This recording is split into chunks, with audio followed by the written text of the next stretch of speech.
चलो अभी तक हम लोगों ने क्या क्या पढ़ा है, पहले वो चीजें एनालाइज कर लें, उसके बाद कहानी को आगे बढ़ाएंगे। ठीक है, तो अभी तक हम लोगों ने पढ़ा था कि हीट को मेजर कैसे करते हैं, यही अभी तक हम लोगों ने पढ़ा है ना। हम लोगों ने क्या पढ़ा है, हीट को मेजर कैसे करते हैं। ठीक है, तो वो हम लोग सीख चुके हैं, क्वांटिटेटिव मेजरमेंट ऑफ हीट। अब हम लोग पढ़ेंगे हीट का ट्रांसफर कैसे होता है। क्लियर, ये चीज अभी हम लोग पढ़ेंगे, एकदम ध्यान से सुनना, हौच पौच मत करना। ठीक है, तो अभी जो हमारा टॉपिक ऑफ डिस्कशन है वो हीट का ट्रांसफर। क्लियर, हम लोग समझेंगे कि हीट कितने तरीके से ट्रांसफर हो सकता है, तो हम लोग ऑब्जर्वेशन करेंगे और एनालाइज करेंगे। ठीक है, तो मैं बताता हूं तरीका क्या होगा हम लोग, और ये टॉपिक इतना खास है कि तुम जब इस टॉपिक को पूरा पढ़ लोगे तब समझ में आएगा रियल में ये लाजवाब टॉपिक है। और इस टॉपिक में एक पार्ट ऐसा है जिसमें हर बार सवाल पूछे जाएंगे, ऐसा कोई एग्जाम नहीं होगा जहां पे कि सवाल ना आता हो। ठीक है, मतलब हर साल, हर 4 साल में 3 साल, हर 4 बार अगर एग्जाम होता है तो 3 बार एक जगह से सवाल आते हैं। ठीक है, और वहीं से सवाल क्यों आते हैं ये पार्ट भी हम लोग डिस्कस करेंगे। ये पार्ट होगा हमारा रेडिएशन। ठीक है, तो मतलब लाजवाब टॉपिक है, आराम से पढ़ो। और आपको मैं आज फील भी करा के बता दूंगा कि मतलब गजब तरीका, मतलब हमारा जो वर्ल्ड है ना, हम लोग जो देख रहे हैं गजब तरीके से काम कर रहा है। मतलब आज के टॉपिक में बहुत सारी इंटरेस्टिंग फैक्ट्स। क्लियर, तो चलो स्टार्ट करते हैं। तो सबसे पहले आज हम लोग समझेंगे कि हीट का ट्रांसफर कितने तरीके से कर सकते हो, है ना। अच्छा जरा सोचो, हीट कितने तरीके से एक जगह से दूसरे जगह जा सकता है, पहले ये चीज देख लेते हैं। तो एक बात तो आप जानते हो, हीट को ट्रांसफर करने के कितने तरीके हैं, तो बेसिकली हीट को ट्रांसफर करने के 2 तरीके हैं।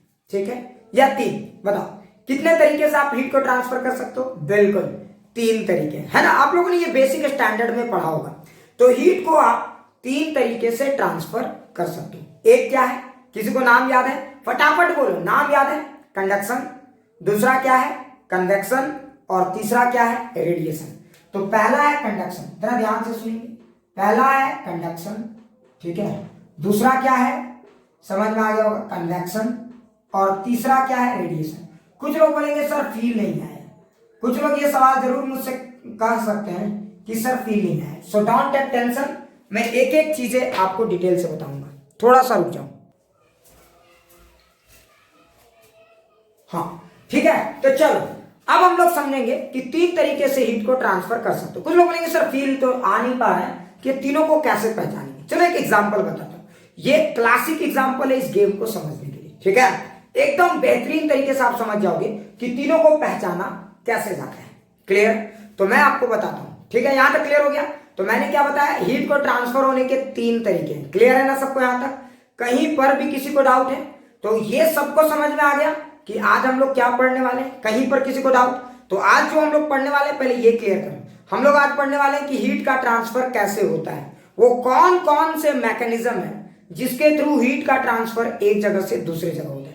और यकीन मानो ये तीनों के तीनों टॉपिक शानदार है, लाजवाब। जब आप पूरा पढ़ लोगे तब लगेगा कि क्या गजब का टॉपिक है, क्या गजब। और मैं इसमें एक से एक प्रैक्टिकल एप्लीकेशन बताऊंगा, तुम्हें जान के हैरानी होगी। सोचो कैसे, मतलब वो जो फाइटर प्लेन कैसे किसी टारगेट को सिलेक्ट करके बॉम्बार्डमेंट कर सकता है, उसमें भी इसका इन्वॉल्वमेंट है। और मतलब ये दुनिया कैसी दिखती है, मतलब इसमें इस टॉपिक का बहुत जबरदस्त रोल है। ठीक है, तो इस टॉपिक को आप इग्नोर तो बिल्कुल नहीं कर सकते।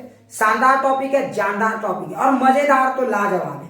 क्लियर, तो चलो स्टार्ट करते हैं। तो सबसे पहले हम लोग समझेंगे कि हीट का ट्रांसफर 3 तरीके से होता है। लेकिन कुछ लोग बोलेंगे सर फील कैसे आएगा, ये तीनों तरीके को हम लोग कैसे समझेंगे, है ना। तो मैंने बात किया था एक क्लासिक एग्जांपल का, चलिए एग्जांपल से शुरू करते हैं, तो ये गेम शुरू हो जाएगा। ठीक है, अच्छा इमेजिन करो कि मैं टीचर हूं, ठीक है, और हूं भी, है ना। तुम लोग को लगता होगा टीचर है, लेकिन मान लो मैं इमेजिन करो कि मैं टीचर हूं और क्लासरूम में हम लोग बैठे हैं।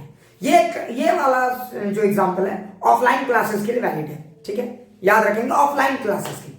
अब क्लासरूम में बहुत सारे बच्चे बैठे हैं।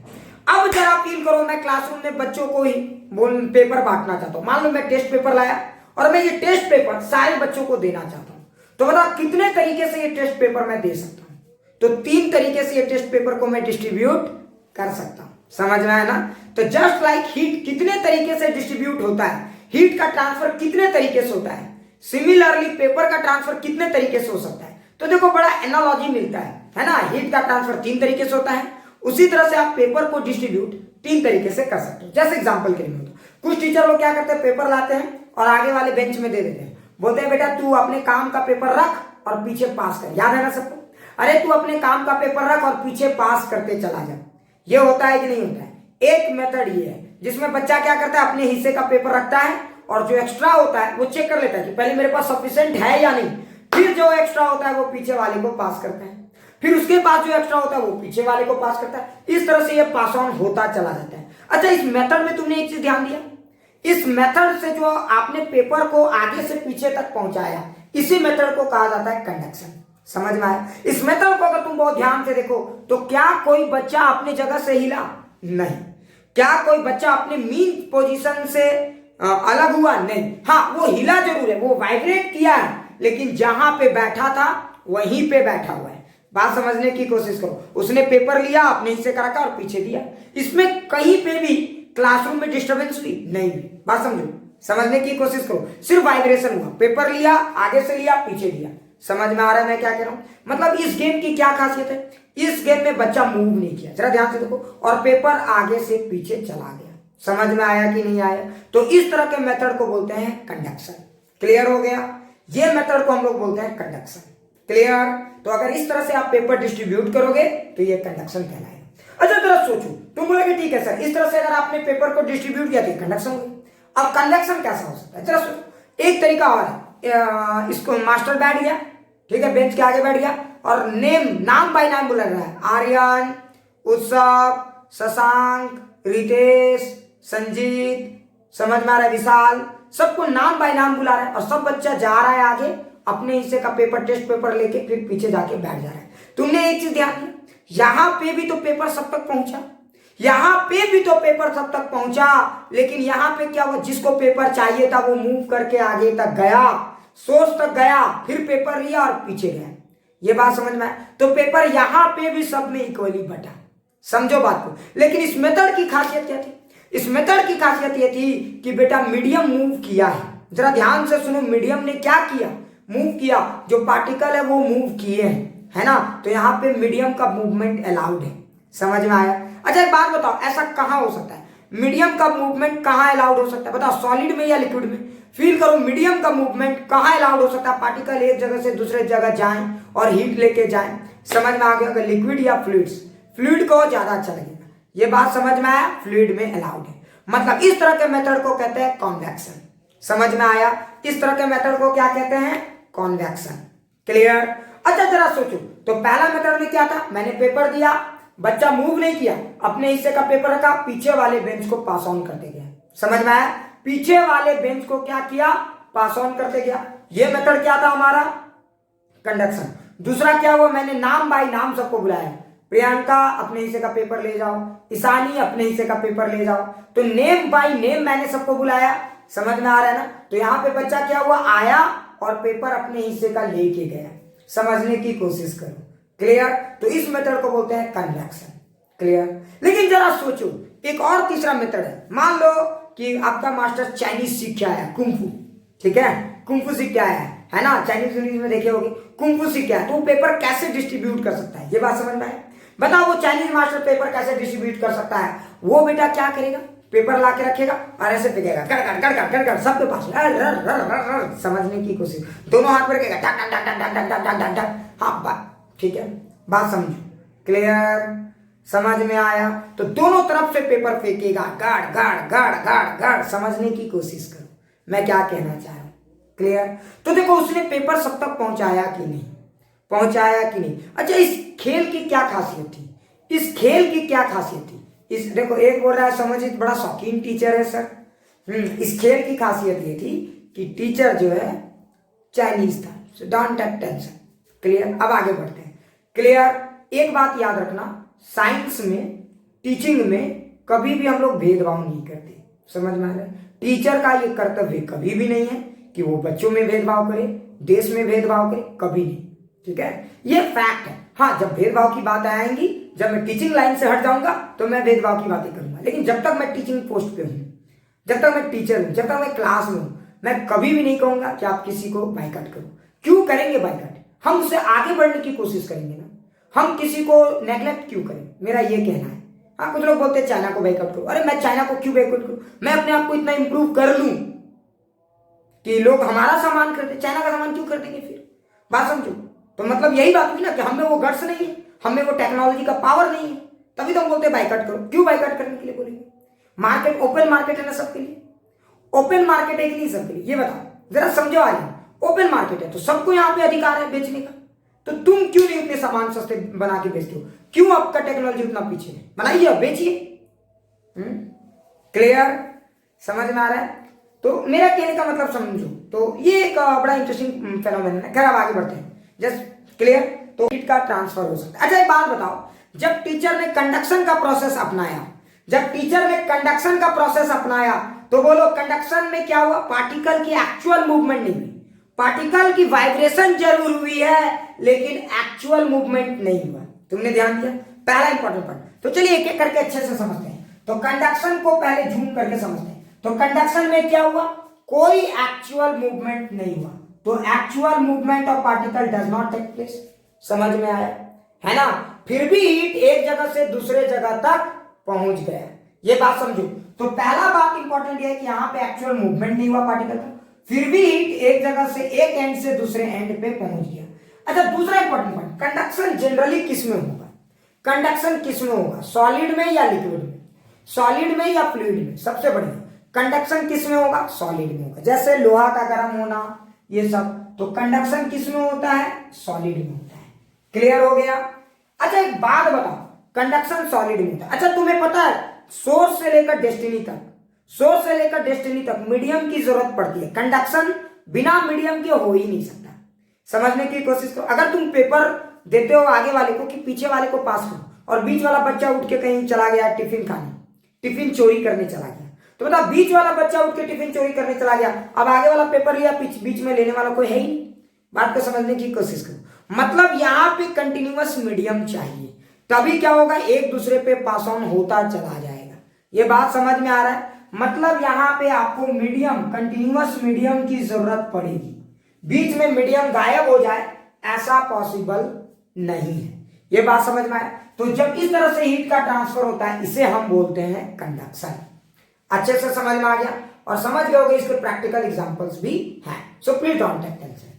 क्लियर? लोहा का गर्म होना, ये सब। अच्छा अब हम लोग बात करते हैं कॉन्वेक्शन। ठीक है, इसको पूरा जूम करके हम लोग पढ़ेंगे। So please don't take tension, zoom करके इसको हम लोग पढ़ेंगे। ठीक है, सो इसको लेकर चिंता नहीं करना है। इसको हम लोग इस बार जूम करेंगे 100 टाइम्स। क्लियर? तो इसको लेकर चिंता नहीं करना है। जैसे मैं जनरली पढ़ाता हूं इसको 90 टाइम्स जूम, इस बार 100 टाइम्स जूम करें। ठीक है, अब आता है सवाल कन्वेक्शन का। कन्वेक्शन जनरली किस में होता है? फटाक से बताओ। समझ में आ रहा है? या कंडक्शन को थोड़ा और डिटेल से बताओ। तो देखो कंडक्शन में क्या होता है, जरा फील करना। देखो कंडक्शन में क्या होता है, एक रॉड है, ठीक है, फील करो। कंडक्शन में क्या होता है, थोड़ा सा फील करते चले जाएंगे। पहले एक एक चीज डिटेल से बताता हूँ। ये हमारे पार्टिकल्स है। अच्छा जरा सोचो, अगर तुमने यहाँ पे हीट दिया तो बोलो क्या होगा? ये हीट लेके पगला जाएगा, बोरा जाएगा। अरे ये हीट लेके क्या होगा? बोरा जाएगा। ये आगे पढ़ोगे, ठीक है? ये हीट लेगा, क्या होगा? बोरा जाएगा। तो ये क्या करने लगेगा? वाइब्रेट करने लगेगा। ठीक है ना? तो ये वाइब्रेट करने लगेगा। जब ये वाइब्रेट करेगा तो बोलो क्या होगा? Further collision takes place here, है ना? तो इसके पास जो भी एक्स्ट्रा एनर्जी होगा इसको ट्रांसफर होगा, और ये फिर ये अगर एनर्जी गेन कर लेगा तो ये बोरा आ जाएगा। इसके पास जो एक्स्ट्रा एनर्जी होगा इधर ट्रांसफर होगा, है ना? फिर ये बोरा आ जाएगा और बोरोनी सब में चढ़ता चला जाएगा, और लास्टली आपको पता चलेगा हीट यहां से यहां तक पहुंच गया। समझ में? तो देखो हीट यहां से यहां तक पहुंच गया, लेकिन बेटा जो पार्टिकल जहां था वहीं रह गया। बस ये बोरा आ गया है, समझो, ये पगला आ गया है, बस वाइब्रेट कर रहा है। समझ में आ रहा है? जैसे बच्चे पगला जाते हैं तो दिन भर कहीं और रहते, फिर शाम घर आके सोते हैं, उसी तरह ये पगला गया, ये बोरा रहा है, लेकिन इसका मेन पोजीशन वहीं का वहीं है। इस मेथड को कहते हैं कंडक्शन।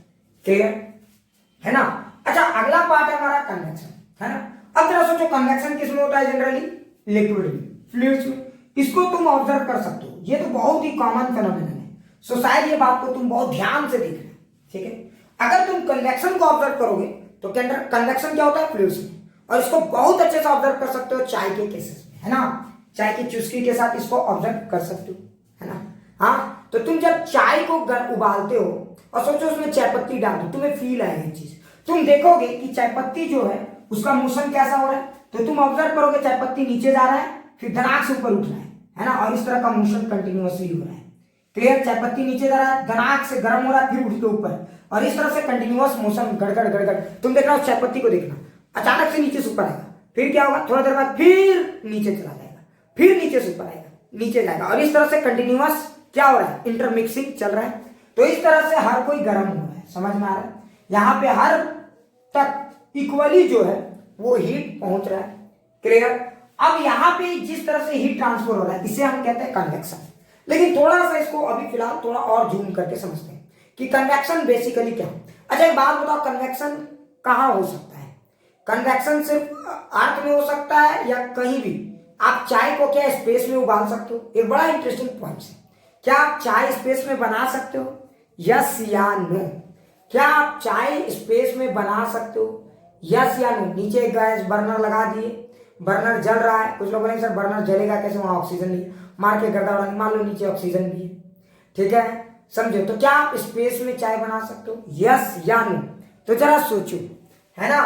तो आप ग्रेविटी फ्री इन्वायरमेंट में चाय नहीं बना सकते। क्यों नहीं बना सकते, इसी को भी हम लोग थोड़ा सा समझते हैं।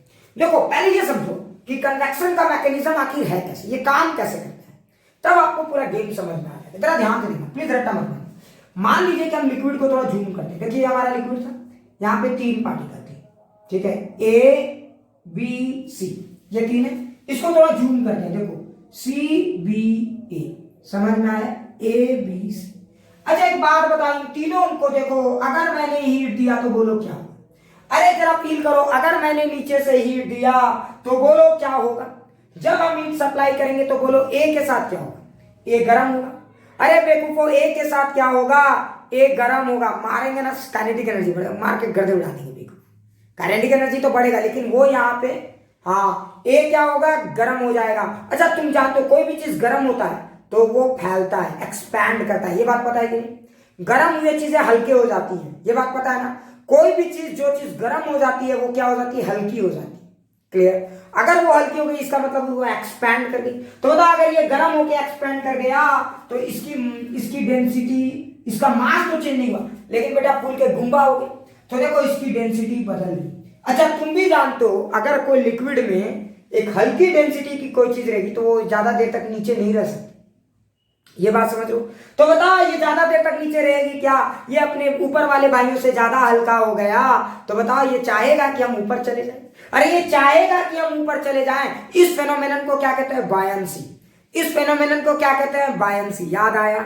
अरे ये चाहेगा कि हम ऊपर चले जाएं, तो इस फेनोमेनन को कहते हैं बायंसी। मतलब कन्वेक्शन में बायंसी का बहुत इंपॉर्टेंट रोल है, समझ में आया? बायंसी का बहुत इंपॉर्टेंट रोल है, ये बात याद रखना। अच्छा बायंसी क्या होता है? Weight of the liquid displaced. तो weight of the liquid displaced, ठीक है, वेट याद रखना, वेट शब्द आ रहा है, इससे समझो मतलब जी का होना जरूरी है, बात समझ में। तो ये बायन फोर्स कब महसूस करेगा? जब जी होगा तब, अदरवाइज ये वाला पार्ट कोई बायन फोर्स महसूस नहीं करेगा। तो सोचो अगर ग्रेविटी फ्री एनवायरनमेंट होता, ये हल्का तो जरूर हो जाता लेकिन ये ऊपर नहीं जाता। तुम्हें क्या लगता है हल्की चीजें ऊपर सिर्फ हर जगह जा सकती? ऐसा नहीं है। जहां पे ग्रेविटी होती है वहीं पे हल्की चीजें ऊपर जा सकती है, क्योंकि वहीं पे वेट जैसा शब्द आता है, और वेट मतलब फोर्स, समझो बातों को। वेट माने फोर्स, बायन फोर्स वहीं पे आएगा, और वेट माने mg, mg, g माने ग्रेविटी। क्या ये बात समझ में आया? तो मतलब इस पे एक बायन फोर्स लगेगा, क्लियर। और ये बायन फोर्स लगेगा तो बोलो क्या होगा? ये ऊपर चला जाएगा। तो देखो ये ऊपर चला गया, अब बी की बारी आई, बी नीचे आ गया। अरे ये ए ऊपर चला गया, अब बी की बारी आ गई, बी नीचे आ गया, और सी यहां। क्या ये बात समझ? अब बताओ बी हीट लेगा, ये भी थोड़ा एक्सपैंड करेगा, बी भी एक्सपैंड कर दिया, ये भी हल्का होकर ऊपर चला जाएगा। तो अब देखो तब तक ए थोड़ा सा ठंडा हो सकता है, तो ए नीचे आ जाएगा, बी थोड़ा ऊपर आ जाएगा, सी की बारी आएगी। क्या ये बात समझ में आई? क्या ये बात समझ? अब सी की बारी आएगी तो बोलो सी क्या होगा? ये भी एक्सपैंड हो जाएगा और ये भी ऊपर चला जाएगा, फिर से ए की बारी आ गई, बी की बारी आ गई, सी की बारी। अब ये थोड़ा और फैलेगा, समझ में आ रहा है? इस तरह करके ये प्रोसेस कंटिन्यूअसली चलता चला जाएगा। तुम ध्यान से देखो, ए ऊपर गया, बी सी, है ना। तो अगर मैं एक तरफ से देखूं तो ऐसा एक प्रोसेस कंटिन्यूअसली हो रहा है। क्या ये बात समझना? और सब बारी बारी से अपने हिस्से का खाना ले रहे। पहले ए ले लिया, फिर गया, तब तक खाएगा, फिर बी का मौका, बी ले लिया, फिर सी आएगा, फिर सी चला गया तो फिर ए आएगा, मतलब अब मेरा फिर से मेरा खाना खत्म। जैसे गुपचुप में कैसे बंटता है, एक एक करके सबको बंटता है, फिर दूसरे की बारी आती है, याद है ना। तो इस तरह से यहाँ क्या हो रहा है, सबकी बारी आ रही है, सब अपने हिस्से का हीट लेके वापस जा रहे हैं, है ना। तो यहाँ पे actual movement of particles take place, particle की यहाँ पे एक्चुअल मूवमेंट, मतलब यहाँ पे एक्चुअल मूवमेंट है, यस, यहाँ पे पार्टिकल की एक्चुअल मूवमेंट है। क्या ये बात सबको समझ में आ गई? मूवमेंट तो होता है पार्टिकल का, पार्टिकल जाते हैं अपने हिस्से का लेते हैं, एक्सपैंड करते हैं, फिर ऊपर हो जाते हैं। अच्छा एक बात बताओ, कोई भी चीज जो एक्सपैंड करके ऊपर उठ रहा है तो उसमें कौन सा फोर्स लग रहा है, बताओ। गर्म चीज ऊपर उठ रहा है, इसमें कौन सा फोर्स लग रहा है, बताओ, लॉजिक से बताओ। गर्म चीज ऊपर उठ रहा है, इसमें लग रहा है बायन फोर्स, और बायन फोर्स क्या है, weight of the liquid displaced. Buoyancy किस पर डिपेंड करता है, ग्रेविटी पे। ये आगे हम लोग फ्लूइड्स में पढ़ेंगे, ठीक है। बायंसी किस पर डिपेंड करता है, ग्रेविटी पे, समझो बात को। जहां ग्रेविटी नहीं होगी वहां पे बायंसी नहीं होगी, समझ में आ रहा है कि नहीं आ रहा है। तो बायन फोर्स डिपेंड करता है ग्रेविटी पे। तो इसका मतलब ये हुआ कि ये हल्का हुआ, अब हल्का चीज को ऊपर कौन ले जाएगा, ग्रेविटी ही ले जाएगा। कुछ लोग नहीं समझ पाते ये बात को, इसके पीछे एक बड़ा अच्छा लॉजिक है, समझ में। बायन फोर्स क्या होता है, weight of the liquid displacement, weight माने जी, समझो बात को, जी, क्लियर, जी माने ग्रेविटी। तो किसी भी ऑब्जेक्ट को ऊपर उठाने के लिए ग्रेविटी का होना जरूरी है, समझ में आया, क्लियर हो गई ये बात। तो यानी कि यहाँ पे आपको क्लियर हो गई ना, तो यहाँ पे ग्रेविटी का होना जरूरी है, इन समझ में, विदाउट प्रेजेंस ऑफ ग्रेविटी कभी भी कन्वेक्शन नहीं हो सकता, क्लियर। और तुम्हें पता है ये जो ट्रेड विंड्स चलते हैं, ट्रेड विंड्स मतलब जो तूफान चलते हैं, वो जो साउथ से नॉर्थ की तरफ चलते हैं, या फिर जो तुम्हारा सी ब्रीज, लैंड ब्रीज होता है, इसके पीछे यही फेनोमेनन जिम्मेदार है, कॉन्वेक्शन। वहां पे क्या होता है, एक बार थोड़ा सा देख लेते हैं कॉन्वेक्शन वहां पे क्या होता है, तो आपको अच्छे से समझ में आ जाएगा कि यहाँ पे ग्रेविटी का क्या रोल है, ठीक है। अच्छा एक्चुअल मूवमेंट होता है, ये जनरली किस में होता है, फ्लूइड में होता है, क्लियर। और यहाँ पे ग्रेविटी का होना बहुत ही जरूरी है, ये बात समझो। और लिक्विड है, फ्लूइड है, तो मतलब मीडियम का भी होना जरूरी है। तो विदाउट मीडियम कन्वेक्शन नहीं हो सकता, that's the beauty, clear, and that's the जड़ी बूटी। अच्छा अब आगे की पार्ट को अच्छे से समझिए, ठीक है। कुछ लोग बोले हाँ सर, तो एक फेनोमेनन समझते हैं, शायद ये बात अच्छे से समझ में। Land breeze, sea breeze convection का सबसे बढ़िया एग्जांपल है। देखो लैंड ब्रीज और सी ब्रीज में क्या होता है, आप लोगों ने देखा होगा, ये आपका जमीन है और ये आपका वाटर है ना। तो आप देखोगे कि जब धूप लगता है तो बताओ सन क्या डिफरेंशिएट करता है, हाँ, सन क्या पानी और जमीन में डिफरेंशिएट करता है, नहीं। सन, समझना, इसलिए तो सन को गॉड माना जाता है, क्योंकि वो किसी में डिफरेंशिएट नहीं करता, ना पानी में ना जमीन में। तो सन सबको इक्वल हीट दे रहा है। अच्छा एक बात बताओ, सन सबको अगर इक्वल हीट दे रहा है ड्यूरिंग डे टाइम, तो एक बात बताओ किसकी टेम्परेचर बढ़ेगी, किसकी टेम्परेचर बढ़ेगी, लैंड की या वाटर की, किसकी टेम्परेचर बढ़ेगी, लैंड की या वाटर की? दोनों का बढ़ेगा, लेकिन सर जल्दी हाँ बिल्कुल बिल्कुल, दोनों का बढ़ेगा, लेकिन लैंड की टेम्परेचर बहुत तेजी से बढ़ेगी। क्यों भाई, क्योंकि इसकी सी कम है। तो लैंड की सी कम होने के कारण इसका टेम्परेचर तेजी से बढ़ेगा। अच्छा अगर इसका टेम्परेचर तेजी से बढ़ा, अब बोलो क्या होगा, यहाँ का जो हवा है वो गर्म हो जाएगा। अरे बोल समझ में आया कि नहीं आया? अरे जरा ध्यान से देख, यहाँ का हवा क्या हो जाएगा, गर्म हो जाएगा, और ये गर्म हवा समझ में आ रहा है, बायंसी के कारण ऊपर उठ जाएगा। अब बोलो फील आ रहा है मैं क्या कहना चाहता हूँ? तो देखो ये गर्म हवा ऊपर उठ जाएगा। अच्छा ये गर्म हवा ऊपर उठ गया, अब बोलो उसके बाद क्या होगा? तो जैसे ये गर्म हवा ऊपर उठ गया, अब बोलो यहाँ पे क्या होगा, ये जगह तो खाली होगी, तो इधर से समझ में आ रहा है ना, high pressure to low pressure. देखो इधर की हवा इधर आ गई, समझ में, ये ठंडी हवाएं इधर आ रही है, ये ठंडी हवाएं किधर आ रही है, इधर आ रही है। और आपको इसीलिए समुद्र के किनारे देखना, गर्मी के दिन शाम में बैठो बड़ा मजा आता है, या दोपहर में भी बैठो तो बहुत मजा आता है। हवाएं, ठंडी हवाएं लगातार चलती रहती है समुद्र से लैंड की तरफ, समझ में आ रहा है ना। अच्छा सोचो ये जब आ जाएगा तो ये गर्म हवा ऊपर चला जाएगा, समझने की। तो देखो अब इस हवा की बारी है, तो देखो ये जो ग्रीन वाला एयर है जो ठंडा था यहाँ आएगा, फिर ये भी तो गर्म होगा, और ये फिर इधर तक जा चुका रहेगा, क्योंकि ये जब इधर आएगा तो इधर की हवा इधर आएंगे, सेटल डाउन, है ना। तो ये प्रोसेस लगातार कंटिन्यूअसली चलता रहेगा, ठीक है। तो ये इस तरह से जाएगा, फिर ये ठंडा हो जाएगा, ये ऊपर जाके ठंडा होकर फिर सेटल डाउन होगा, और इस तरह से ये प्रोसेस क्या है, कंटिन्यूअसली चलता रहेगा, है ना। तो तुम ध्यान से देखोगे तो तुम्हें एक बात समझ में आ जाएगा कि एयर की एक तरह से टेम्परेचर मेंटेन हो रही है, एयर की टेम्परेचर एक तरह से मेंटेन की जा रही है, समझ में आया ना। और यही है आपका कॉन्वेक्शन। क्लियर? इसी फेनोमेनन को कहते हैं कॉन्वेक्शन। अच्छा जरा सोचो, अगर ये आपको एक ग्रेविटी फ्री एनवायरनमेंट होता तो होता क्या? नहीं होता, क्योंकि वहां ना बायंसी होता, ना वहां हवा ऊपर लिफ्ट होता, तो मतलब ये पॉसिबल ही नहीं था।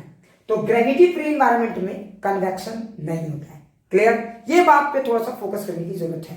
क्या ये सबको फील आ गई? तो कन्वेक्शन अच्छे से फील आ गए। अब मैं तुम्हें बताता हूं कन्वेक्शन के भी दो टाइप होते हैं, जरा ध्यान से सुनो।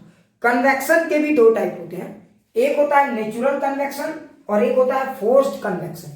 नेचुरल कन्वेक्शन किसको कहते हैं आप समझ गए होंगे। समझो, जो खुद ब खुद होता है, समझ में आ रहा है ना। जैसे ये वाला हवा अपने आप चल रही है, समझ में आ रहा है ना। जो खुद ब खुद होता है, ऑटोमेटिक, स्वेच्छा से होता है, उसको बोलते हैं नेचुरल कन्वेक्शन। और एक होता है फोर्स्ड कन्वेक्शन, जो आप जबरदस्ती करते हो, जबरदस्ती, इसको बोलते हैं फोर्स्ड कन्वेक्शन। जैसे देखो, कुछ लड़का खुद से पढ़ता है, अपने मन से बैठ के पढ़ता है, समझना, ये नेचुरल है। और किसी को 2 लाख मार के पढ़ाओगे, इसको बोलते हैं फोर्स्ड। कुछ लोग बोलेंगे सर क्या कोई एग्जाम्पल है? तो नेचुरल कन्वेक्शन का ये सबसे बढ़िया एग्जाम्पल, ये खुद ब खुद हो रहा है। और एक होता है फोर्स्ड कन्वेक्शन। तुम जरा सोचो, इसका भी एक एग्जाम्पल है, जरा सोचो कैसे करते हो फोर्स्ड कन्वेक्शन। याद करो, तुम मान लो पंखा चला दोगे कहीं, अरे पंखा चला दोगे कहीं, जरा सोचो, अगर तुमने पंखा चला दिया तो पंखा जबरदस्ती हवा ठूस रहा है ना आपके रूम में, हाँ, जबरदस्ती हवा ठूस रहा है ना आपके रूम में। और अगर वो जबरदस्ती हवा ठूस रहा है तो बोलो क्या होगा आपका रूम, समझ रहे हो ना। जैसे आपने देखा होगा एग्जॉस्टर, सबसे बढ़िया एग्जांपल है इसका एग्जॉस्टर। याद करो, तुम लोग जब मेरे कोचिंग में आते थे ऑफलाइन में, जो लोग किए होंगे, याद करो जब एग्जॉस्टर नहीं चलता था अंदर का टेम्परेचर कितना बढ़ जाता था, याद है? एग्जॉस्टर नहीं चलता था, अंदर की टेम्परेचर बहुत बढ़ जाती थी, याद आ रहा है कुछ, है ना? हाँ, पूरा गर्म हो जाता था, कार्बन मोनोऑक्साइड या कार्बन डाइऑक्साइड पूरा रूम में भर जाता था। लेकिन अब बोलो क्या होता था, अगर तुम दरवाजा खोल भी दोगे तो समझ में आ रहा है ना, नेचुरली उतना नहीं हो पाता था। तो हम एग्जॉस्टर से क्या करते थे, जबरदस्ती उसको खींचते थे, उस गर्म हवा को जबरदस्ती खींचता है ना एग्जॉस्टर। तो वो जबरदस्ती जब खींचेगा तो पहले डिफ्यूजन के थ्रू जितना जाना चाहिए था नेचुरली, उससे ज्यादा तेजी से हवा, गर्म हवा बाहर जा रहा है। तो अंदर में समझ रहा है ना, तो यहां से हवा को जबरदस्ती खींच के बाहर ले जा रहा है, ये जबरदस्ती खींच के बाहर ले जा रहा है, समझो बात को। और अगर ये जबरदस्ती हवा को खींच रहा है तो यहाँ पे फिर वैक्यूम क्रिएट हो रहा है, तो ये फिर ठंडा हवा अपने आप आ रही है। लेकिन कहीं ना कहीं जबरदस्ती शब्द का सहारा लिया गया है। क्लियर? हाँ, अगर तुम इसको चाहते कि नेचुरली वो रूम कूल हो जाए तो फिर रात भर खुला छोड़ो, है ना, खुला छोड़ दो, वो नेचुरली होता। तो तुम अगर चाहते हो कि कहीं रेट बढ़ जाए तो उसके लिए तुम कहीं ना कहीं फोर्स करने लगते हो, उस प्रोसेस को फास्ट करने के लिए। जैसे केमिस्ट्री में एक वर्ड यूज करते हैं कैटलिस्ट, है ना, तो कभी कभी तुम कैटलिस्ट का सहारा लेते हो, ऐसा कह सकते हो। या फिर फोर्स कन्वेक्शन कभी कभी जरूरत भी पड़ जाती है, ऐसा होता है। अब फोर्स कन्वेक्शन मान लो एक रूम के अंदर नेचुरल कन्वेक्शन तो हो नहीं सकता, मान लो ये आपका रूम है, सोचो, और अगर यहाँ पे हवा है, ये गर्म हो गया तो ये उठ के ऊपर जाएगा, लेकिन कितना ऊपर जाएगा, आपका रूम में के अंदर रह गया ना, ठूस ठूस के भर गया ना, बात समझो, समझो ये, ठीक है। तो ये यहाँ ऊपर में जाके जमा होते जा रहा है, जमा होते जा रहा है, जमा होते जा रहा है, ठीक है, गया गया गया, फिर जमा होते जा रहा है, जमा होते जा रहा है। तो बताओ क्या होगा उसके बाद, समझने की कोशिश करो। हाँ, ये बाहर तो निकल नहीं रहा है, तो आप क्या करते हो समझ लो, एग्जॉस्टर फैन का सहारा लेते हो, है ना। एग्जॉस्टर फैन क्या करता है, इसको जबरदस्ती बाहर निकालता है, इस गर्म हवा को। जैसे ये बाहर निकालेगा फिर यहाँ पे ये जगह खाली होगा तो ये वाला एयर ऊपर उठेगा, फिर यहाँ से आएगा, इस तरह से ये प्रोसेस चला सकते। तो यहाँ पे तुमने कहीं ना कहीं पंप का सहारा लिया, मोटर का सहारा लिया, तो इसे हम कहते हैं फोर्स्ड कन्वेक्शन। क्या ये बात फील आ गई? तो कन्वेक्शन के दो टाइप होते हैं, ऐसे आपको जनरली पढ़ना है नेचुरल कन्वेक्शन। क्या ये एकदम अच्छे से फील आ गया? ये अब बोलो फील आ गया सबको? क्या कन्वेक्शन अच्छे से समझ में आ गया? कन्वेक्शन के लिए ग्रेविटी का होना जरूरी है, ये बात पूरा ध्यान देंगे। विदाउट ग्रेविटी कन्वेक्शन नहीं हो सकता, ठीक है। तो मुझे लगता है ये टॉपिक आपको अच्छे से फील आ गया होगा, ठीक है। अगर ये बात बहुत अच्छे से समझ में आ गया, एक है हमारा रेडिएशन। याद रखना ये इतना इंपॉर्टेंट है कि तुम अंदाजा नहीं लगा सकते, एकदम माइंड ब्लोइंग टॉपिक है, ठीक है। तो रेडिएशन माइंड ब्लोइंग टॉपिक, और याद रखना हम लोग इसको एक्सप्लेन करेंगे और इसी से डिटेल्ड वर्जन शुरू करेंगे और फिर उल्टा चलेंगे। मेरा तरीका ये है, मैं इसी को पहले डिटेल पढ़ाता हूँ और फिर उल्टा चलते हैं, ठीक है। तो पहले इसको थोड़ा सा पहले एक इंट्रो टाइप से देख लेंगे, फिर इसको एकदम डिटेल्ड में पढ़ेंगे, इसका पोस्टमार्टम रिपोर्ट निकालेंगे, फिर हम लोग उल्टा चलेंगे। और कन्वेक्शन का पोस्टमार्टम रिपोर्ट आपके सिलेबस में नहीं है, तो आपको दो टॉपिक को बहुत डिटेल में पढ़ना है, एक रेडिएशन और एक कन्वेक्शन। और मैं आपको ईमानदारी से बोल रहा हूँ, अब तो और मजा आएगा, ठीक है। मैं आपको ईमानदारी बोल रहा हूँ, ये माइंड ब्लोइंग चैप्टर को, इसको टॉपिक मत कहो, ठीक है। गजब का चीज है, गजब। अब मैं आपको बताने वाला हूँ रेडिएशन क्या होता है, फील करना मजा आ जाएगा, है ना। रेडिएशन क्या होता है फील करना पहले मजा आ जाएगा, ठीक है। देखो रेडिएशन भी एक ऐसा मैकेनिज्म है, जरा सोचो, पहले के लोग तो मानते थे कि हीट बिना मीडियम के ट्रांसफर नहीं हो सकता, ठीक है। पहले के लोग ये मानते थे, लोग मानते थे कि सन से अर्थ तक जो हीट आ रही है, जरा फील करना, सन से अर्थ तक जो हीट आ रही है उसमें भी स्पेस में ईथर भरा पड़ा है। पहले के लोग ये मानते थे, बाद में पता चला कि ऐसा नहीं है। समझ में आ रहा है। मैक्सवेल बाबा ने अपने मैथमेटिकल कंस्ट्रक्शन में ये बात प्रूव करके भी दिखा दिया। समझ में आ रहा है कि ये इलेक्ट्रोमैग्नेटिक वेव्स हैं जिनको मूव करने के लिए कोई मीडियम की जरूरत नहीं पड़ती। फील करेंगे तो इसका मतलब कुछ ऐसे भी तरीके हैं जिसमें हीट की ट्रांसफर तो होती है लेकिन कोई मीडियम की जरूरत नहीं पड़ती। समझ में आ रहा है। जैसे याद करो, मैंने अभी थोड़ी देर पहले बोला था, एक चाइनीज मास्टर बार बार पेपर उड़ा उड़ा के बच्चों को दे रहा है। इस प्रोसेस की क्या खासियत है? इस प्रोसेस की खासियत यह है कि सोर्स और डेस्टिनेशन, समझ में आ रहा है, सोर्स और डेस्टिनेशन के बीच में अगर बच्चा ना हो, कोई बच्चा लास्ट बेंच में बैठा और बीच में कोई बच्चा ना हो, तो क्या पेपर ट्रांसफर होगा या नहीं होगा? होगा। क्यों? क्योंकि यहाँ पे तो मास्टर डायरेक्ट पेपर उड़ा के दे रहा है, उसे धड़ाक ले पकड़ रहे, कैच कर। बात को समझो, तो बीच में कोई मीडियम हो या ना हो, समझ में आ रहा है, फिर भी पेपर का ट्रांसफर हो जा रहा है ना, पॉइंट टू पॉइंट ट्रांसफर हो रहा है। तो एक तरीका ऐसा भी है जिसमें बहुत सारे ऑब्जर्वेशन में ऐसा देखा गया कि हीट का ट्रांसफर पॉइंट टू पॉइंट भी हो जा रहा है, बीच में किसी मीडियम की जरूरत नहीं है, ना कोई सॉलिड की जरूरत है, ना कोई लिक्विड की, ना कोई फ्लूइड्स की। तो इसका मतलब क्या है? तो इस तरह के फेनोमेनन जिसमें हीट का ट्रांसफर बिना किसी मीडियम के हो जाए, इसको हम बोलते हैं रेडिएशन। क्लियर? तो इसे हम बोलते हैं रेडिएशन। और आपकी जानकारी के लिए बताऊं, ये सबसे fastest mode of heat transmission है। इसमें हीट का जो ट्रांसमिशन होता है सबसे तेजी से होता है। क्लियर? तो रेडिएशन में क्या खास बात है? ये ऐसा मैकेनिज्म है हीट ट्रांसफर का, ये एक ऐसा मैकेनिज्म है हीट ट्रांसफर का जिसमें पहली बात किसी मीडियम की जरूरत नहीं पड़ती। क्लियर? इसमें किसी मीडियम की जरूरत नहीं पड़ती और ये सबसे fastest mode of heat transmission है। क्लियर? लेकिन कुछ लोग बोलेंगे सर इसे फील कहां आता है ना, ये क्या इतना ही है? नहीं, एक्चुअली में रेडिएशन की कहानी बहुत बड़ी। अगर इसको जूम करोगे ना तो रेडिएशन हर जगह होता है। मैं तुम्हें जानकारी के लिए बताऊं, रेडिएशन हर कोई कर रहा है। सच बात ये, रेडिएशन का मतलब क्या होता है? एमिट करना। अभी जैसे मैं नॉलेज का रेडिएशन मार रहा हूं कि नहीं मार रहा हूं, तो हर कोई हीट का रेडिएशन करता है। आपको पता होगा या नहीं, इवन आइस से भी हीट की रेडिएशन होती है, आइस क्यूब से भी हीट की रेडिएशन होती है। इत्तेफाक ये नहीं है। तुम्हें पता है धरती में ऐसा कोई भी चीज नहीं, धरती छोड़ दो, यूनिवर्स में ऐसा कोई भी चीज नहीं है जो रेडिएट नहीं कर रहा है। हर चीज रेडिएट कर रही है। समझ में आ रहा है? और तुम्हें जान के हैरानी होगी, हर चीज की रेडिएशन होगी। और ये रेडिएशन किसी भी ईएम वेव्स के फॉर्म में हो सकता है, चाहे वो लाइट वेव्स के फॉर्म में हो, इंफ्रारेड के फॉर्म में हो, गामा रे के फॉर्म में हो, एक्स रे के फॉर्म में हो, मतलब रेडिएशन हर जगह हो रही है। इवन तुम जो ठंडा वाला कोल्ड ड्रिंक्स पकड़ते हो उसमें भी रेडिएशन हो रहा है। समझने की कोशिश करो। अभी तुमने देखा होगा कोरोना वायरस का असर चल रहा था, अरे अभी कोरोना वायरस का असर चल रहा था ना, तो तुमने देखा होगा थर्मल स्कैनिंग कैमरास, हाँ, एयरपोर्ट के आगे लगा दिए। कभी सोचा ये थर्मल स्कैनिंग कैमरास कैसे काम करते हैं? अब समझ में आ गया होगा कि इंसान के बॉडी से क्या होता है, रेडिएशन होता रहता है। और तुम्हें जान के हैरानी होगी, इसी रेडिएशन को पकड़ता था वो थर्मल स्कैनिंग कैमरा। समझ में आ रहा है? ये थर्मल स्कैनिंग कैमरा इसी रेडिएशन को पकड़ता था। समझ में आ रहा है? और उस रेडिएशन को पकड़ के बता देता है ये इंसान बीमार है और ये नहीं है। समझ में आ रहा है? तो ये रेडिएशन कैप्चरिंग डिवाइसेस हैं। आपको जान के हैरानी होगी, तुमने सुना होगा कि मास्टरमाइंड मारा गया, है ना। कैसे किसी देश के इंटेलिजेंस ब्यूरो को पता चलता है कि ये मास्टरमाइंड है? जरा समझो, है ना। लेजर गाइडेड मिसाइल्स कैसे वर्क परफॉर्म करते हैं? इसके पीछे इसी कंसेप्ट का हाथ है, रेडिएशन। मतलब radiation one of the most लाजवाब टॉपिक्स में से एक है। मतलब आपको प्रैक्टिकल लाइफ की फील आ जाएगी कि रेडिएशन होता क्या है, और आप इसका प्रैक्टिकल एप्लीकेशन मुझे लगता है इतना ज्यादा है कि आप इग्नोर नहीं कर सकते। अभी जिस मोबाइल के सामने मैं भाषण मार रहा हूं, बात समझो, है ना, मैं भी इवन रेडिएट कर रहा हूं। अलग बात है आपका आंख उस रेडिएशन को सेंस नहीं कर पा रहा, लेकिन कोई और जानवर होता, उसका आंख इंफ्रारेड को सेंस करता, तो पता है वो देख सकता था मुझे इन टर्म्स ऑफ इंफ्रारेड। मतलब तुम्हें पता है, मतलब नेचर की खासियत भी, मतलब मानना पड़ेगा। मैं तो नेचर की खूबसूरती को तो ग्रैंड सैल्यूट करता हूं, मतलब मानना पड़ेगा, ये नेचर की खूबसूरती है।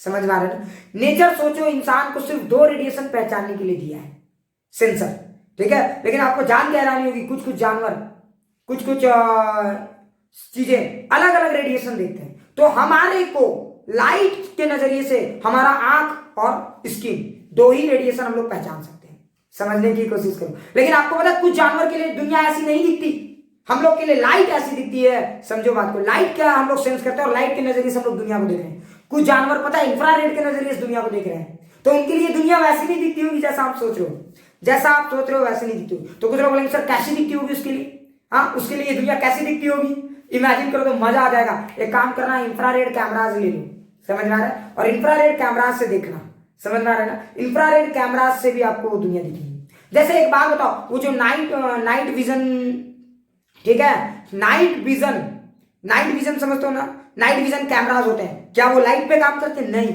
नाइट विजन में अरे रात में कर काम करेंगे। तुमने देखना वो जो वाइल्ड लाइफ यूज भी होता है, वाइल्ड लाइफ फोटोग्राफी में यूज होता है, रात में शेर चलते हैं, तेंदुए चलते हैं, बड़ा कैसे क्लियर कट दिखता है, कैसे ये सब चीजें दिखते हैं, बिकॉज ऑफ टाइप रेडिएशन। और उस कैमरे की क्या कमाल की खास बात है। तो याद रखना इंसान, अगर तुम ही सोचो हम लोग का आंख इंफ्रारेड सेंसर होता तो क्या होता, कितना मजा आता, सोचो तो। मतलब पता है हमें दिन और रात में महसूस नहीं होती। सोचो अगर हमारा आंख इंफ्रारेड सेंसर होता, मैं गारंटी बता रहा हूं, सूर्य का उगना और डूबना हमारे लिए कोई मैटर नहीं करता। हमें मतलब ये दुनिया अजीब लगती, मतलब हमारे लिए दिन और रात एक जैसा होता। ये इत्तेफाक नहीं, ये सच है। सोचो, समझने की कोशिश करो। तो सवाल ये भी है, तो मतलब इस टॉपिक को पढ़ने के बाद ना आपको गजब गजब सी चीजें समझ में आ जाएंगी। क्लियर? इतना ही नहीं, तुम्हें जान के हैरानी होगी, यहां पे बैठे बैठे, समझ में आ रहा है, आप यहां पे बैठे बैठे बता सकते हो कि सन की सरफेस टेम्परेचर क्या है, यहां पे बैठे बैठे आप बता सकते हो कि स्टार की सरफेस टेम्परेचर क्या है। समझ में आ रहा है? तो मतलब ये टॉपिक ना बहुत खास है। ये टॉपिक में और खास बात क्या है, आप देखना, आप देखोगे तो आपको ये इस टॉपिक को पढ़ने के बाद समझ में आएगा कि जब बड़ा बड़ा आप रेड फ्लेम जलाते हो और छोटे छोटे ब्लू फ्लेम ही ज्यादा खतरनाक क्यों है, समझ में? रेड लेजर लाइट और ब्लू लेजर लाइट में ब्लू लेजर लाइट ही कैसे खतरनाक है, इस टॉपिक को पढ़ोगे तब ये फील आएगा। समझ रहे हो? मतलब इस टॉपिक में ना अनगिनत चीजें आपको सीखने को मिल सकता है। मतलब इस टॉपिक को ना मैं एक ही चीज कहूंगा, ना सिलेबस से लिंक करो, ना पढ़ाई से लिंक करो, इस टॉपिक को महसूस करो। ठीक है? मार्क गया भाड़ में जाए दुनिया, हम बजाए हारमोनिया। समझ में आ रहा है मैं क्या कहना चाहता हूँ? तो सिलेबस को भूल जाओ और थोड़ी देर के लिए इस टॉपिक में खो जाओ। ठीक है? मतलब ये लाजवाब टॉपिक है, लाजवाब टॉपिक है। तो इस टॉपिक का कुछ पार्ट मैं आज जरूर डिस्कस करूंगा। ठीक है? तो पहले कुछ वर्डिंग से इस टॉपिक को लेकर, तो उस वर्डिंग्स को मैं क्लियर कर देता हूं। समझ में आ रहा है? तो ये टॉपिक सही में लाजवाब है, एकदम गजब है। जब आप इस टॉपिक को पूरा फील करोगे ना, तब बोलोगे वाह सर क्या बात है, पूरी खोपड़ी फ्रेश हो जाएगी आपकी।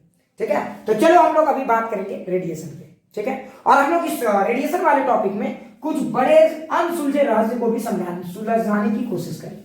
क्लियर? और आपको जान के हैरानी होगा कि रेडिएशन का जो कंसेप्ट है ये प्लैंक बाबा से शुरू हुआ। उसके पहले के जितने फिजिसिस्ट थे या केमिस्ट थे, वो लोग रेडिएशन को नहीं समझ पाए थे। क्लियर? उतने क्लियरली नहीं समझ पाए थे। तो मैं आपको एक एक चीज बताऊंगा, लेकिन थोड़ा पैशंस रखना है। ठीक है? चलिए अब मैं आपको पूरी कहानी समझाता हूं। ठीक है? रेडिएशन की पूरी कहानी बिल्कुल सामाजिक, ये कंपेयर करने वाली बातें गलत है। कोई एक फील्ड में अब तुम ऐसा करो कि बैट्समैन को बॉलर के साथ कंपेयर कर लो। समझ में आया? समझिए। So never try to compare batsman with bowler. मैं क्या कहना चाहता हूं समझो। क्लियर? तो हीट के मामले में मैक्सवेल का कंट्रीब्यूशन था, लेकिन उसने कभी इस टॉपिक पे उतना, और तुम कैसे सोच सकते हो कि एक आदमी एक फील्ड में अच्छा है तो वो क्या इक्वली हर फील्ड में तगड़ा हो?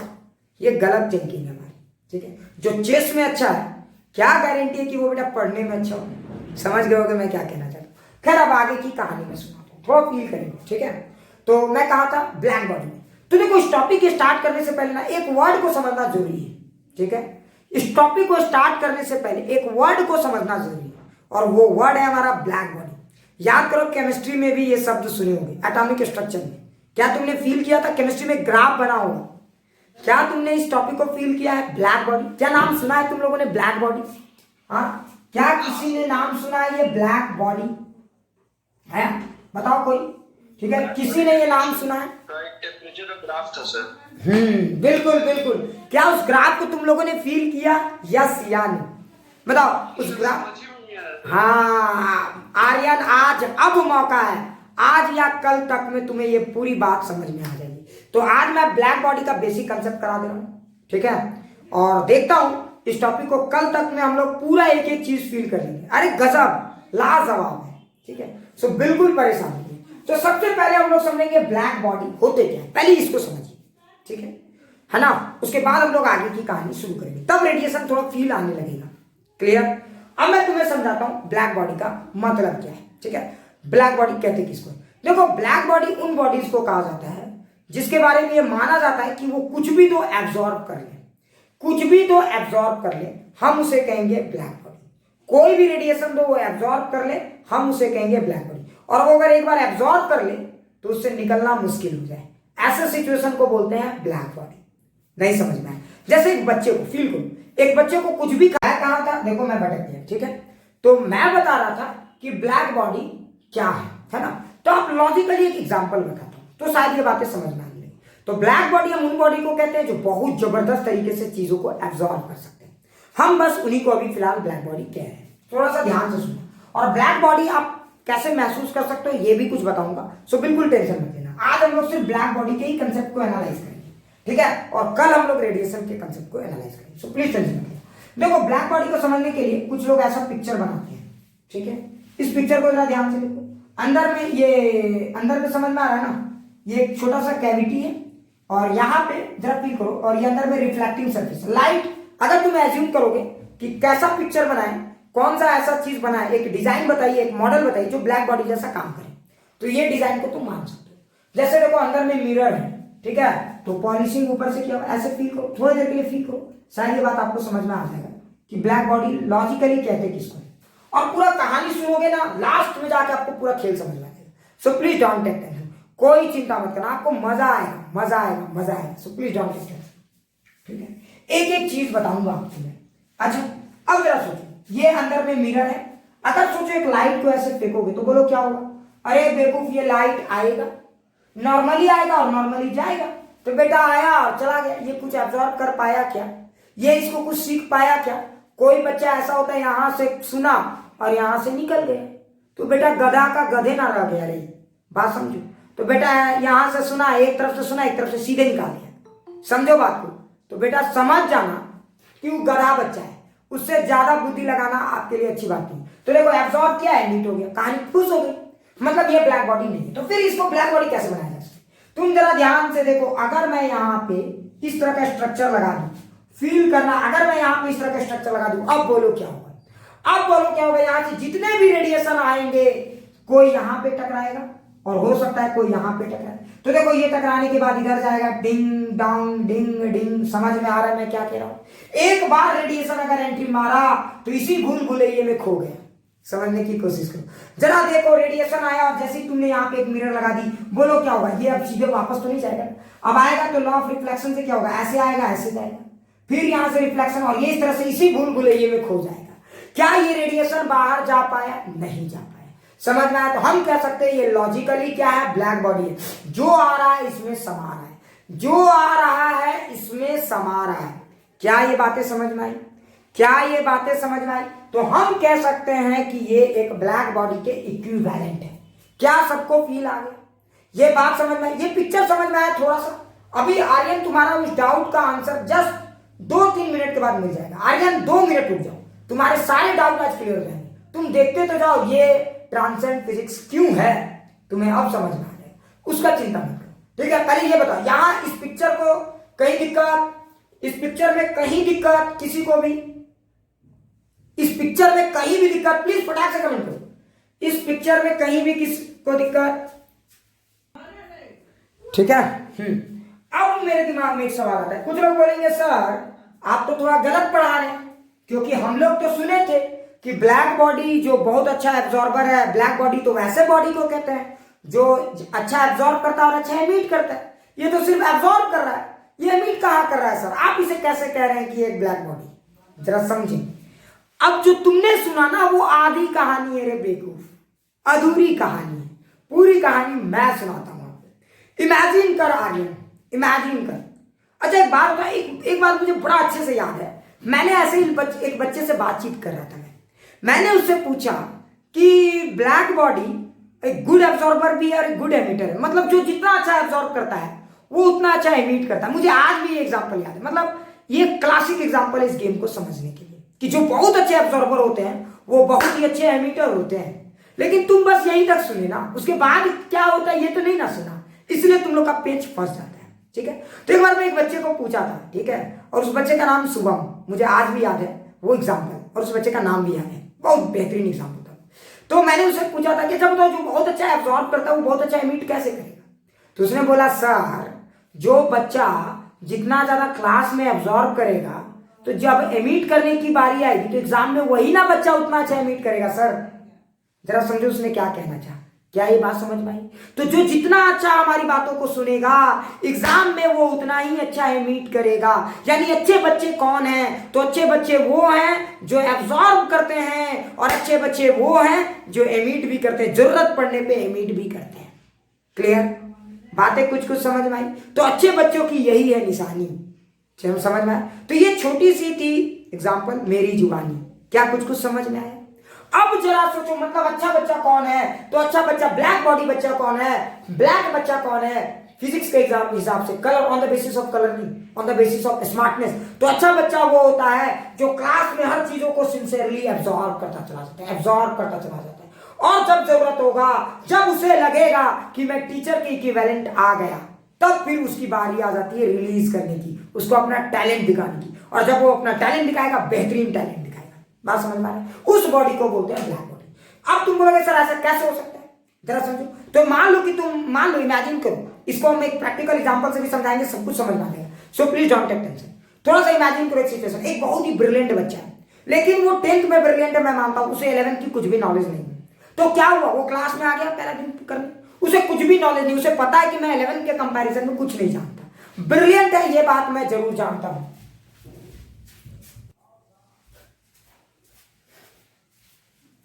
क्या ये बात समझ में आ गई? तो थोड़ी सी कहानी को समझो।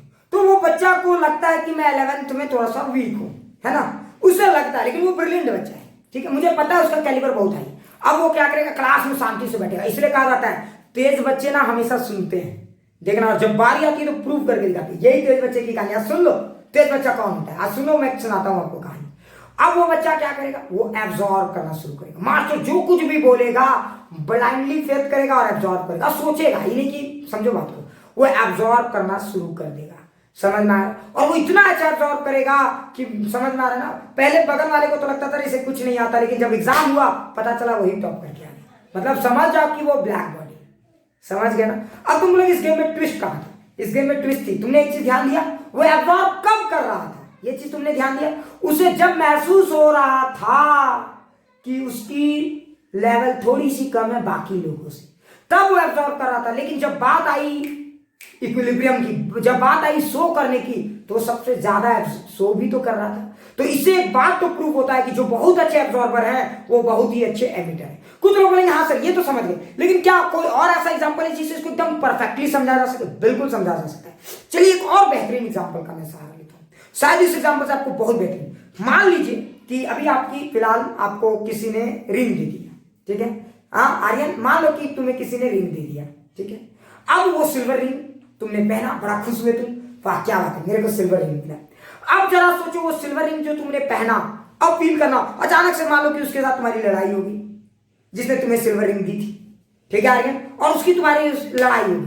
तू बेटा गुस्सा आ गया, बोला इस सिल्वर रिंग को मैं नहीं पहनूंगा, अब उंगली काट के थोड़ी आग में डाल देगा। तुमने उस सिल्वर रिंग को निकाला और तुमने भट्टी में डाल दिया। बोलो उस सिल्वर रिंग को जब तुमने भट्टी में डाला, आग के हवाले कर दिया, तो बताओ क्या वो सिल्वर रिंग शुरू में पहचाना जा सकेगा या नहीं? क्या वो सिल्वर रिंग शुरू में पहचाना जा सकेगा या नहीं? यस या नो बता सकते हो कोई मुझे? तो वो सिल्वर रिंग को तुम शुरू में तो बस एब्जॉर्ब करेगा ना। बिल्कुल, सिल्वर रिंग को शुरू में भी पहचान सकते हो और सिल्वर रिंग को बाद में भी पहचान सकते हो। लेकिन तुम बोलोगे सर कैसे? अब मैं बताता हूं। जब सिल्वर रिंग को तुमने भट्टी में डाला, जरा फील करना, तो सारे लोग वहां क्या थे? सबकी टेम्परेचर आई थी, जो कोयला जल रहा था सबकी टेम्परेचर आई थी, सब ऑरेंज थे, सब के सब रेड और ऑरेंज ये थे, ऑरेंज थे, सब ऑरेंज दिख रहे, ये सब ऑरेंज। लेकिन वहां पे बेचारा एक प्यारा सा रिंग चला गया, उसकी टेम्परेचर तो कम थी। वो बेटा सोचा रहे मैं इन लोगों के बीच में आ गया, मेरी टेम्परेचर तो कम है। अब ये क्या करेगा? सबसे एब्जॉर्ब करना शुरू करेगा। क्लियर? ये एब्जॉर्ब कर रहा है, एब्जॉर्ब कर रहा है, एब्जॉर्ब कर रहा है, एब्जॉर्ब कर रहा है। फील करो, ये एब्जॉर्ब इसलिए कर रहा है क्योंकि इसकी टेम्परेचर बाकी लोगों से कम है। जरा ध्यान से सुनो, ये इसलिए एब्जॉर्ब कर रहा है क्योंकि इसकी टेम्परेचर बाकी लोगों से कम है। क्लियर? ये एब्जॉर्ब करता चला जाएगा। अब बोलो क्या होगा अगर ये एब्जॉर्ब करता चला जाएगा? अच्छा, तुम जानते हो अगर कोई भी चीज एब्जॉर्ब होती है तो उसकी कलर क्या होती है? अरे बताओ, कोई भी चीज अगर एब्जॉर्ब होती है उसकी कलर क्या होती है? ब्लैक। याद है? तो कोई भी चीज एब्जॉर्ब होती है उसकी कलर होती है ब्लैक। अगर वो 100% एब्जॉर्ब हो तो वो ब्लैक होगा, और अगर 100% एब्जॉर्ब ना हो तो ग्रे टाइप का दिखेगा, ब्लैकिश टाइप का दिखेगा। तो रिंग को जब आप शुरू में भट्टी में फेंकोगे, देखना, करके देखना, उन ऑरेंज के बीच में काला कलूठा दिखेगा सर्कुलर। वो काला कलूठा कौन है? वही रिंग है, लेकिन वो अभी फिलहाल एब्जॉर्ब कर रहा है। Black is not a colour. याद रखना, ब्लैक वो चीज है जो नहीं दिखता है। ठीक है, इत्तेफाक की बात है, ये चीज नहीं दिख रहा है। ये तो कॉन्ट्रास्ट के कारण आपको लग रहा है कि कुछ है। जैसे स्केचिंग करते हैं पेंसिल में, याद करो, तो ब्लैक सिर्फ जहां नहीं दिखाना होता वहां पेंसिल मारते हो, जहां समझो दिखाना होता है वहां पेंसिल नहीं मारते। तो कॉन्ट्रास्ट के कारण ये आपको लग रहा है कि कुछ है, समझो। लेकिन ब्लैक, समझ में आ रहा है ना, इज नॉट अ कलर। अब आगे की कहानी में क्या ट्विस्ट है? तो देखो, वो रिंग क्या कर रहा है? एब्जॉर्ब कर रहा है। अच्छा बताओ, वो एब्जॉर्ब करेगा तो उसकी टेम्परेचर बढ़ेगी कि घटेगी? बताओ, लॉजिक से बताओ। जब वो एब्जॉर्ब करेगा तो उसकी टेम्परेचर बढ़ेगी कि घटेगी? तो उसकी टेम्परेचर बढ़ती जा रही है, बढ़ती जा रही है, बढ़ती जा रही है। क्या फील आई? क्या सारी बातें आपको फील आई? उसकी टेम्परेचर बढ़ती जाएगी, बढ़ती जाएगी। अच्छा बताओ, सारे लोग, अरे जरा फील करो, ये कोयले की टेम्परेचर थी, ये रिंग की, ये एब्जॉर्ब करते चला गया, इसकी टेम्परेचर बढ़ती चली गई, बढ़ती चली गई, बढ़ती चली गई, बढ़ती चली गई, बढ़ती चली गई, एब्जॉर्ब बढ़ती चली गई, एब्जॉर्ब बढ़ती चली गई, एब्जॉर्ब बढ़ती चली गई, यहां तक। अब बोलो, सबके सब सेम टेम्परेचर में आ गए ना, क्योंकि ये ब्लैक बॉडी था ना। अच्छा एक बात बताओ, अगर आप फील करना, मजा आ जाएगा। मजा नहीं आया ना तो बताना। अगर सोचो, फील करो, मजा आ जाएगा। ये one of the finest example है, जरा ध्यान दो। अच्छा एक बात बताओ, क्या अभी भी इसमें एब्जॉर्बिंग कैपेबिलिटी हाई है? क्या ब्लैक बॉडी बहुत अच्छे एब्जॉर्बर होते हैं? बिल्कुल, ये अभी भी एब्जॉर्ब कर रहा है। लेकिन जरा सोचो, अगर सिर्फ इसमें एब्जॉर्बिंग कैपेबिलिटी होती तो बोलो क्या होता? अरे अगर इसमें सिर्फ एब्जॉर्बिंग कैपेबिलिटी होती तो बोलो क्या होता? जरा सोचो, इसकी टेम्परेचर तो और बढ़नी चाहिए थी। अगर ये सिर्फ एब्जॉर्ब करना जानता तो इसकी टेम्परेचर तो भट्टी से भी ज्यादा होनी चाहिए। अरे इसकी टेम्परेचर तो भट्टी से भी ज्यादा होनी चाहिए, क्योंकि ये सिर्फ एब्जॉर्ब कर रहा है। भैया समझने की कोशिश करो, अगर ये सिर्फ एब्जॉर्ब कर रहा है तो इसकी टेम्परेचर तो भट्टी से भी ज्यादा होनी चाहिए। इसका मतलब क्या हुआ? कुछ फील आया? मतलब ये एब्जॉर्बर तो है, मैं मानता हूं, लेकिन अगर इसको इक्विलिब्रियम में रहना है, और तुम जानते हो रिंग की टेम्परेचर कभी भी उसके एनवायरनमेंट के टेम्परेचर से ज्यादा नहीं हो सकती। भट्टी की टेम्परेचर अगर फलाना है तो रिंग की टेम्परेचर को भी फलाना ही रहना होगा। तो बताओ, अगर एब्जॉर्ब कर रहा है बहुत अच्छा, तो बताओ उस टेम्परेचर को मेंटेन करना चाहेगा, तो बताओ उसे क्या करने की जरूरत है? अगर मैं एब्जॉर्ब कर रहा हूं और मेरी टेम्परेचर फिर भी नहीं बढ़ रही, इसका मतलब क्या होता है? इसका मतलब क्या होता है? मैं जितना अच्छा एब्जॉर्ब कर रहा हूं उतना अच्छा एमिट भी तो कर रहा हूं। बात को समझिए, बात को समझिए। क्या ये बातें फील आई? मैं क्या कहना चाहता हूं? तो अगर कांस्टेंट टेम्परेचर की बात करोगे, थर्मल इक्विलिब्रियम की बात करोगे, तो एट कांस्टेंट टेम्परेचर वर्ड बोलना बहुत जरूरी है। तो आप ऐसे बोलिए, eight constant temperature good absorber और गुड एमिटर। समझ में आया? मान लो अगर मेरा वजन नहीं बढ़ रहा, फील करो, मेरा अगर वजन नहीं बढ़ रहा है और मैं बहुत खा रहा हूं, इसका मतलब क्या हुआ? मैं बहुत एक्सरसाइज कर रहा हूं या बहुत जा रहा हूं? समझो, मैं बहुत खा रहा हूं तो बहुत जा रहा हूं। समझने की कोशिश करो, मैं खाता हूं, एब्जॉर्ब करता हूं तो एमिट भी करता हूं। क्लियरली समझने की कोशिश करो। समझ गए ना? तो बेटा, ये जो ब्लैक बॉडी की जो डेफिनेशन बताते हैं ना लोग कि एब्जॉर्बर है, बेवकूफ, सोचो, फील करो, फील। तो ब्लैक बॉडी बहुत अच्छा एब्जॉर्बर है, लेकिन एक चीज और आप ऑब्जर्व करो, एट रूम टेम्परेचर या किसी भी इन्वायरमेंटल कंडीशन में इनकी टेम्परेचर तो नहीं बढ़ती। तो अगर ये सिर्फ एब्जॉर्ब करते तो ब्लैक बॉडी की टेम्परेचर तो अपने इन्वायरमेंट से ज्यादा हो जानी चाहिए थी, सुपर पावरफुल हो जाना चाहिए, इसकी इतनी टेम्परेचर हो जानी चाहिए थी। अगर ये सिर्फ एब्जॉर्ब करना जानता, अगर ये सिर्फ एब्जॉर्ब करना जानता, तो बोलो क्या होता? इसकी टेम्परेचर तो इतनी बढ़ जाती, इतनी बढ़ जाती, इतनी बढ़ जाती, इतनी बढ़ जाती कि कितनी बढ़ जाती हम नहीं बता पाएंगे। बात समझो? लेकिन मुझे पता है कि अगर इसको मैंने भट्टी में डाल दिया और भट्टी की टेम्परेचर है 400 डिग्री सेंटीग्रेड, तो उसकी टेम्परेचर 400 डिग्री सेंटीग्रेड से ज्यादा हो नहीं रही। इससे एक बात तो समझ में आ रहा है कि बेटा की एब्जॉर्बिंग कैपेबिलिटी ज्यादा है तो रिलीजिंग कैपेबिलिटी भी ज्यादा है। क्लियर? जो मैं कहना चाह रहा हूं अब समझ में आया? तो जो बहुत ही अच्छे एब्जॉर्बर होते हैं वो बहुत ही अच्छे एमिटर होते हैं। समझ में आया? So good absorber are always good emitters. Clear? और ये फैक्ट भी तुम ऑब्जर्व करो, क्या कभी भी किसी चीज की टेम्परेचर तुमने इन्वायरमेंट से ज्यादा देखी आज तक? किसी भी चीज की देखी है क्या? नहीं। इसका मतलब जरा सोचो, अगर तुमने इन्वायरमेंट में सिल्वर को रखा और आयरन को रखा, तो बताओ जब तुम सुबह में देखोगे, आज सुबह का टेम्परेचर था 6 डिग्री सेंटीग्रेड, तो बताओ जब तुम सुबह में देखोगे तो सिल्वर और आयरन किसका टेम्परेचर ज्यादा रहेगा? दोनों का सेम, दोनों की इन्वायरमेंट के बराबर है। अगर आयरन खराब एब्जॉर्ब कर रहा था तो उसी टेम्परेचर को मेंटेन करने के लिए उसे क्या करने की जरूरत है, खराब एमिट करने की जरूरत है ना।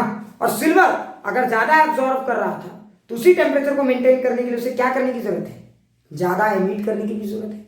तो at thermal equilibrium at constant temperature good emitters are always good absorber, या फिर आप उल्टा भी कह सकते हैं good absorbers are always good emitters. तो मुझे लगता है आपको थोड़ी थोड़ी सी बात समझ में आ गई कि ब्लैक बॉडी क्यों अच्छे एब्जॉर्बर भी हैं और क्यों अच्छे एमिटर्स भी हैं।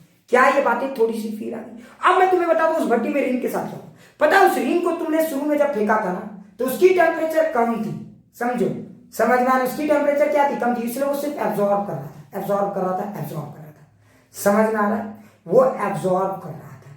क्लियर, मैं इस पर न्यूमेरिकल भी कराऊंगा तो पूरा फील आ जाएगा, डोंट टेक टेंशन। तो वो सिर्फ एब्जॉर्ब कर रहा था, एब्जॉर्ब कर रहा था, इसलिए वो आपको ब्लैक दिख रहा था। लेकिन जब उसकी टेम्परेचर भट्टी वाले लोगों के आसपास होगी, पता है अब वो सबसे आसानी से पहचाना जाएगा, क्योंकि अब वो एमिट कर रहा है, वो एब्जॉर्ब भी कर रहा है और एमिट भी कर रहा है। तो आपको वो दिखेगा जो एमिट कर रहा है, क्योंकि एब्जॉर्ब कर रहा था वो तो दिख नहीं रहा था। तो पहले जो नहीं दिख रहा था इसलिए ब्लैक दिख रहा था, अब जो एमिट कर रहा है वो दिख रहा है, तब वो अभी भी सबसे चमकीला है। मतलब शुरू में काला कल उठा और अब सबसे चमकीला। समझ में आया ना, हाँ, तो पहले काला बाद में चमकीला, समझने की कोशिश। तो रिंग को आप शुरू में भी पहचान सकते हो, बाद में भी पहचान सकते हो, समझ में आया। और ये इसलिए हो पा रहा है क्योंकि इसकी जो रेडिएशन कैपेबिलिटी है वो थोड़ी सी अलग है। और दुनिया में हर बॉडी की रेडिएशन कैपेबिलिटी अलग होती है, समझ में आया। सब के सब ब्लैक बॉडी नहीं, तो कौन ब्लैक बॉडी के क्लोज है, इसको हम लोग पहचानने के लिए एक वर्ड यूज करते हैं